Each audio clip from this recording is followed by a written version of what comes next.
Jadi makna kata kadang kita cakap macam ni, maksudnya macam ni kan. Kita pukul anak sindir menantu.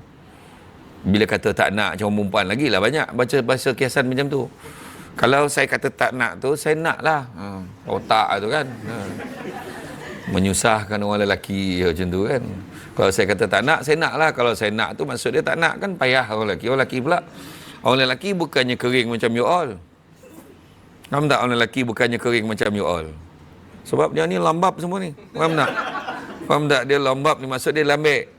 Dia banyak benda yang dipikir. Itu sebabnya dia slow. Kau kena cerita. Contoh paling senang. Orang perempuan dia selalu tahu. Dia dah komek, dia dah sontal bilik air. Dia nak menunggu orang memuji lambek mana, tapi dia tak nak direct sangat. Abang perasan tak bilik air tu? Soalan kan susah soalan tu. Kita dah masuk bilik air. Kita keluar bilik air, dia tanya soalan. Abang perasan tak bilik air tu? Tak boleh kau cakap tahu. Bang, tadi saya dah kemah bilik air tu, saya dah sental. Abang rasa macam mana? Macam tu, tahu orang. Kita orang tak perasan lah. Kita orang banyak lagi benda lain nak fikir. Kau tanya abang perasan tak bilik air tu? Kenapa kau renovate ke? Kan bayar. Kan kawan lelaki ni fikir yang besar-besar ya, dia tak fikir yang kecil-kecil. Abang tahu tak, saya dah sakit belakang ni, saya sental bilik air. Oh ya ke? Oh patutlah dah lambat. Dia marah. Dah terlambat nak puji.